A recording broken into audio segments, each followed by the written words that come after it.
Bonjour à toutes et à tous. Dans les dernières semaines, il a beaucoup été question du RIC, du référendum d'initiative citoyenne, et nous avons noté une série de confusions, erreurs ou autres choses de ce type qui reviennent tout le temps. Donc, on vous propose de en citer 10.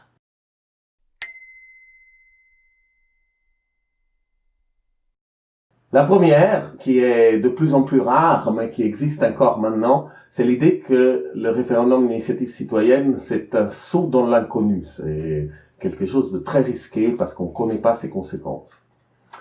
Bon, de plus en plus, tout le monde est au courant qu'il existe dans plusieurs pays. Il existe en Suisse, il existe dans les États de l'Ouest, aux États-Unis, mais généralement dans beaucoup d'États, il y a 26 États qui ont un dispositif de ce type et 12 d'entre eux qui ont un dispositif très proche de celui qui est proposé par les Gilets jaunes. On a aussi d'autres pays en Europe, on a l'Italie, on a la Lituanie, la Lettonie, la Slovénie, on a l'Uruguay en Amérique latine et d'autres pays d'Amérique latine. Bref, on l'a présent dans plein d'endroits et avec des variantes assez différentes. Donc, on a aussi plein d'études sur cette question. Notamment des études en Suisse, beaucoup, mais aux États-Unis, ce qui est intéressant, c'est que les études permettent de comparer les États qui n'ont pas l'initiative populaire et les États qui en ont. Aussi, il y a des études qui permettent de voir quel est l'impact de l'introduire, parce qu'on a ce qui se passe avant et ce qui se passe après. Donc, c'est pas du tout inconnu, on connaît très bien ses conséquences.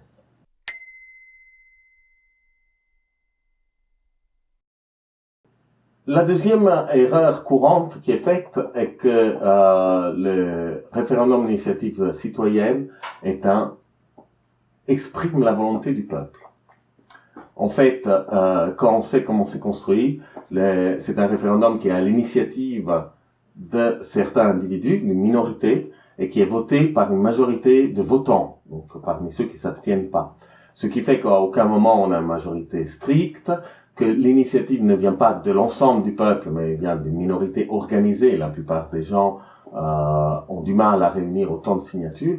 Donc ce n'est pas vraiment un moyen de voir la volonté du peuple, c'est par contre un moyen qui renforce les droits politiques des individus. Donc ça permet par là de diviser davantage le pouvoir qui tend à être concentré grâce à un référendum d'initiative populaire. Il y a deux moyens différents pour faire la loi, l'initiative et le Parlement.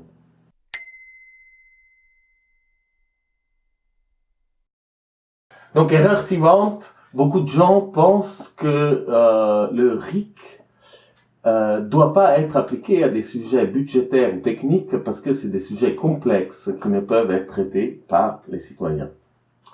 En fait, là-dessus, un des résultats qu'on observe le plus des États qui ont le RIC, c'est que la dette publique est plus faible.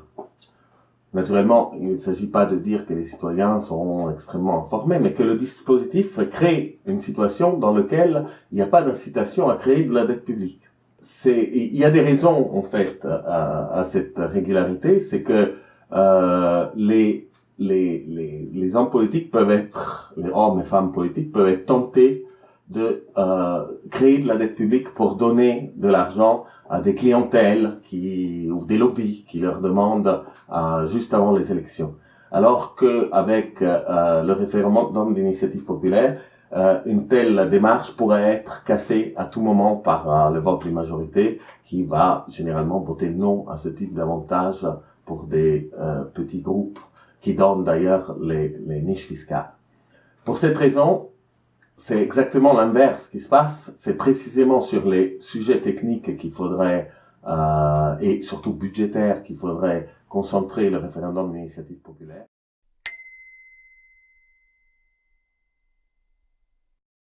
Certains disent que le RIC doit être appliqué seulement au niveau local.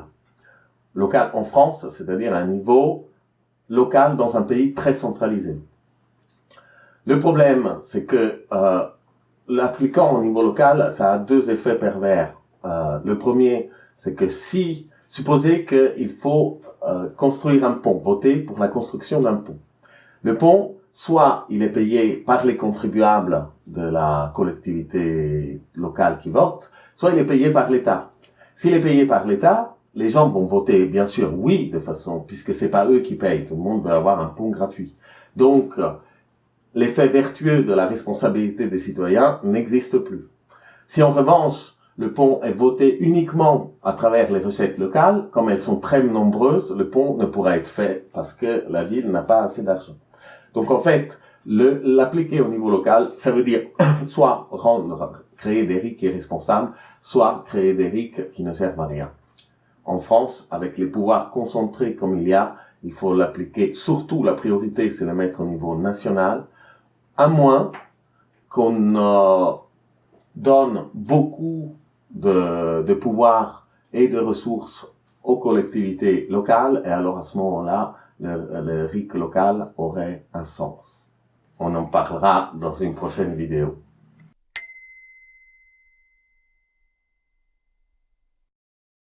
Un autre argument qui est très souvent évoqué, et il est assez curieux, c'est que le RIC entraînerait une restriction des libertés fondamentales, une oppression des minorités et des choses comme le retour à la peine de mort.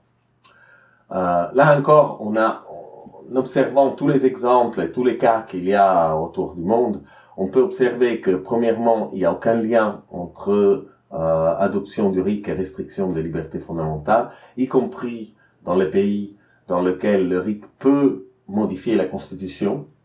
Au contraire, on trouve que ces pays sont respectent très fortement les libertés. Ils sont tous classés au-dessus de la France en termes de respect des libertés fondamentales par les index internationaux sur cette question. On a aussi quelques préoccupations, par exemple qu'aux États-Unis, la peine de mort est assez courante. Les Américains aiment la peine de mort. Mais quand on analyse où est-ce qu'elle est pratiquée, concrètement, c'est surtout dans les États dans lesquels il n'y a pas de RIC, en particulier le Texas, aussi l'Alabama ou la Géorgie, ils la pratiquent pas mal. Par conséquent, cette préoccupation est assez invraisemblable, je dirais, et vraiment elle ne correspond pas aux faits. D'autant plus qu'il y a une raison à ça, les individus généralement n'aiment pas s'enlever à eux-mêmes les droits.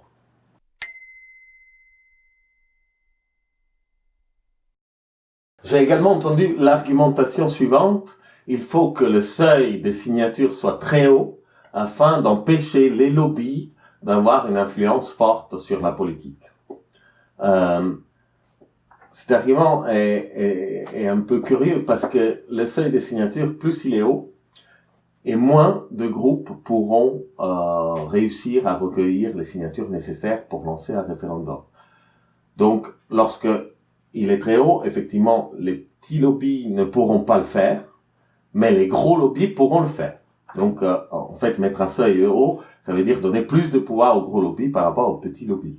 Et bien sûr, plus de pouvoir aux associations importantes par rapport aux petites associations. Donc, un tel système rompt un peu l'égalité devant la possibilité de créer une loi. Par ailleurs, il a été observé par les études par de nombreuses études statistiques que vous avez en lien dans cette vidéo, que les décisions prises dans les systèmes qui ont un RIC sont plus proches de ce que pense l'opinion publique en général. Ce qui veut dire que les lobbies ont moins d'impact. Ça, c'est la conclusion qu'on en tire généralement. Voilà.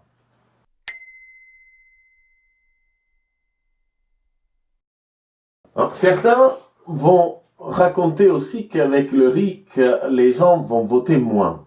Effectivement, il a été observé que lorsque les gens votent beaucoup, ont beaucoup d'occasions de voter, ils les saisissent pas toutes. Ce qui fait que là où on vote plusieurs fois par an, la moyenne des participants à chaque votation est environ de 30% ou 40%.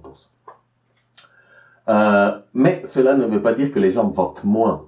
Cela veut dire que le taux de participation à chaque votation est plus bas. Mais comme chacun a la possibilité de voter environ 10 fois par an, même avec un taux d'abstention très élevé, les individus votent beaucoup plus que dans la situation actuelle. Par exemple, en Suisse, chaque Suisse vote plus que chaque Français ou chaque Anglais.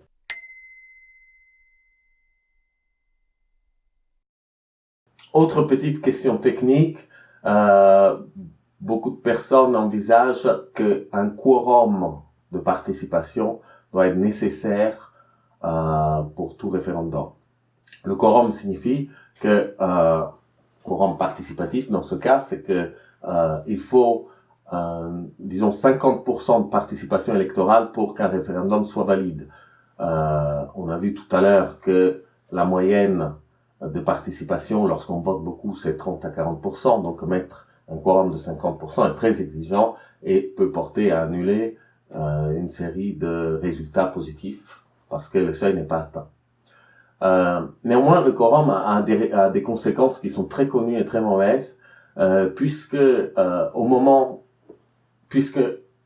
les opposants d'une mesure, ceux qui veulent voter non, au lieu de voter non, ils vont s'abstenir pour essayer de faire en sorte que le quorum ne soit pas atteint.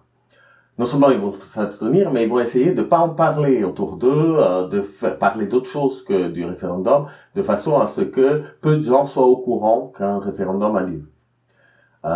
Donc avec cette mesure, en fait, avec un quorum, l'effet sur le débat public et l'effet sur la participation électorale est réduit. Les gens votent moins et s'informent moins.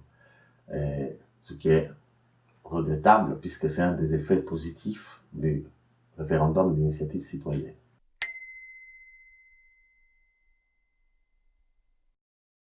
Voici une autre objection, surtout venant des membres de la majorité au pouvoir.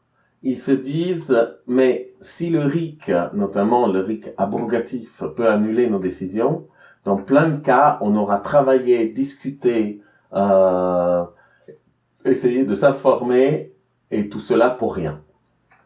Puisque la décision sera annulée, cela crée un coût énorme de faire travailler son gouvernement pour rien.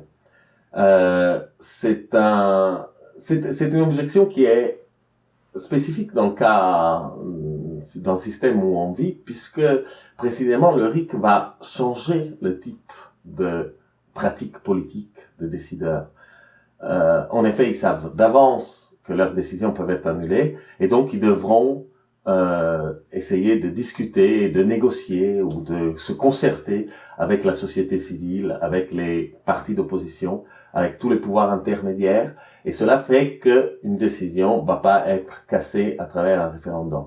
Donc en fait, le RIC crée des politiques plus consensuelles précisément parce que les hommes politiques vont avoir peur de créer une politique publique sans l'appui de l'ensemble de la société. C'est ce qui se passe pourtant en France, où les politiques sont créées avec très peu de concertation, et par conséquent, il est normal que les hommes politiques aient un peu peur que ce dispositif puisse leur annuler leurs décisions. Ils devront juste changer de manière de faire de la politique.